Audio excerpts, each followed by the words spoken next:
வணக்கம். இறையொளி திருவருள் சார்பாக உங்கள் எல்லாருக்குமே அன்பான வணக்கங்கள். திடீர் பண வரவு வரணும் அப்படின்னு விருப்பப்படுறவங்க இன்னைக்கு பௌர்ணமி தினமான இன்று நில ஒளியில் இந்த ஒரு தீபத்தை ஏற்றுங்க. நிச்சயமாக அதிர்ஷ்டம் இருந்தால் மட்டுமே இதை செய்ய முடியும் அப்படிங்கிறது உண்மை. அதிர்ஷ்டம் இருப்பவர்கள் இந்த தீபத்தை இன்று நில ஒளியில் ஏற்றி திடீர் பணவரவை பெற்றுக்கொள்ளலாம். அதை பற்றி தான் நம்ம இந்த பதிவில் தெரிஞ்சுக்க போகிறோம். பொதுவாகவே பார்த்தோன்னா நம்ம எல்லாருமே வீட்டில் அன்றாடம் விளக்கு ஏற்றுவது அப்படிங்கிறது வழக்கமான ஒரு விஷயம்தான். அப்படி ஏற்றுவது அப்படிங்கிறது லக்ஷ்மி கடாட்சத்தை ஏற்படுத்தி தரும் அப்படிங்கிறது ஐதீகம்.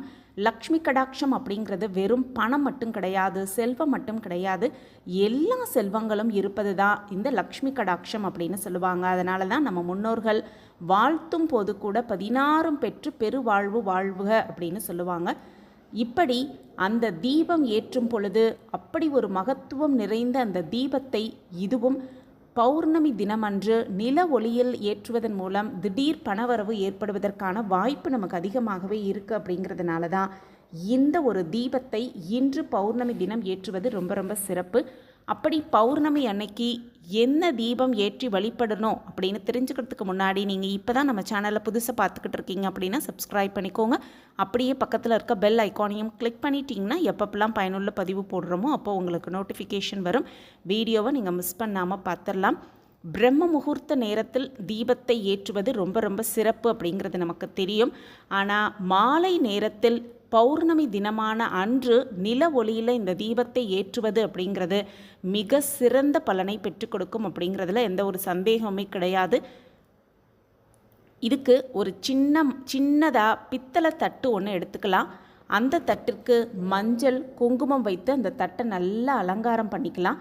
அதுக்கப்புறம் அந்த தட்டுக்கு மொத்தமாக 5 பொட்டு வச்சுக்கணும். தட்டின் நடுவிலும் ஒரு பொட்டு இருக்கணும். நடுவில் வைத்திருக்கும் பொட்டிற்கு மேலாக ஒரு கண்ணாடி டம்ளரோ அல்லது கண்ணாடி பவுலோ எடுத்துக்கிட்டு இந்த பித்தளை தட்டிற்கு மேலாக அந்த பவுலை நம்ம வச்சிடலாம். டம்ளர் தான் எடுத்திருக்கோன்னா கிளாஸ் டம்ளரை அது மேலே வச்சுக்கலாம். அதுக்கப்புறம் அந்த பவுல் நிறைய கல்லுப்பை எடுத்துக்கலாம். பவுல் நிறைய கல்லுப்பை எடுத்து நிரப்பி வச்சுக்கலாம்.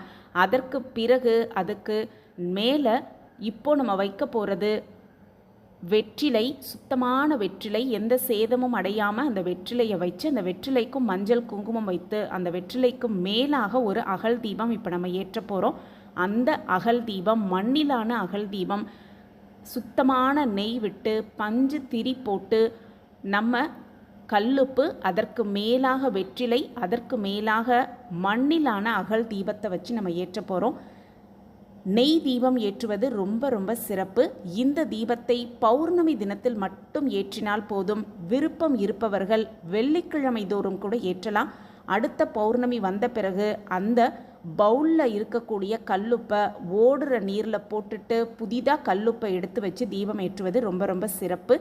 இப்படி ஏற்றும் பொழுது பௌர்ணமி தினத்தன்று இது ஏற்றும் பொழுது ரொம்பவே சிறப்பான பலன்களை நமக்கு பெற்றுத்தரும்.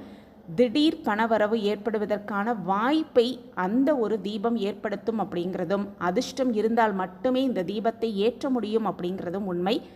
வீட்டில் லக்ஷ்மி கடாட்சம் பெருகணும் அப்படின்னாலும், பணம் கையில் சரளமாக புழங்கணும் அப்படின்னாலும், மகாலட்சுமியோட திருவருள் நமக்கு நிச்சயமாக கிடைக்கணும் அப்படின்னாலும் இந்த ஒரு தீபம் ஏற்றும் அந்த வழிமுறை, அதாவது கல்லுப்பு மேலே வெற்றிலை, வெற்றிலை மீது அகல் தீபம் வைத்து நில ஒளி, அதாவது நம்ம ஏற்றும் தீபம் நில ஒளியில் படுற மாதிரி நம்ம ஏற்றணும். இது மொட்டை மாடியோ அல்லது பால்கனியோ அல்லது வராண்டாவோ எங்கவோ அந்த இடத்தில் அந்த நில ஒளி தெரியும் மாதிரி அந்த தீபத்தை ஏற்றுவது ரொம்ப ரொம்ப சிறப்பு. இந்த தீபத்தை ஏற்றி மனசார நம்பிக்கையோடு மகாலட்சுமி கடாட்சம் எங்களுக்கு கிடைக்கணும், பண வரவு அதிகமாக இருக்கணும், பணம் புழக்கம் அதிகமாக இருக்கணும், அப்படி வரும் பணம் நிலைத்தே இருக்கணும், எங்கள்கிட்ட கையில் எப்போவுமே பணம் புழக்கம் இருந்துக்கிட்டே இருக்கணும் அப்படின்னு நம்பிக்கையோட சந்திர பகவான்கிட்ட மனசார வேண்டிக்கிட்டு அந்த தீபத்தை ஏற்றுட்டு வந்து பூஜை அறையில் வைத்து விடலாம். இப்படி நம்ம ஏற்றும் தீபம் அப்படிங்கிறது அதிர்ஷ்டம் இருப்பவர்கள் மட்டுமே அதை ஏற்ற முடியும். தீபத்தை பூஜை அறையில் வைத்த பிறகு அதுவே தானாக கை அமர்ந்துற மாதிரி பார்த்து கொள்ளலாம். அதற்கு பிறகு அந்த கல்லுப்பை ஓடும் தண்ணியிலோ அல்லது கால்படாத இடத்தில் போட்டு விடலாம். இப்படி ஒவ்வொரு பௌர்ணமியும் செய்யும் பொழுது பண வரவு அதிகமாக இருப்பதை நம்ம கண்கூடாகவே உணரலாம். இந்த பதிவு உங்களுக்கு பயனுள்ள பதிவாக இருக்கும் அப்படின்னு நான் நம்புகிறேன். நம்ம சேனலை நீங்கள் ரொம்ப ஆதரவு கொடுத்துக்கிட்டு வரீங்க. எனக்கு ரொம்ப சந்தோஷம். உங்கள் ஆதரவு மென்மேலும் கிடச்சிக்கிட்டே இருக்கும் அப்படிங்கிற நம்பிக்கையோடு மீண்டும் ஒரு புதிய பதிவில் பார்க்கலாம்.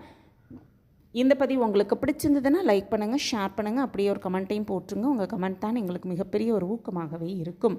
மீண்டும் ஒரு புதிய பதிவில் பார்க்கலாம். நன்றி, வணக்கம்.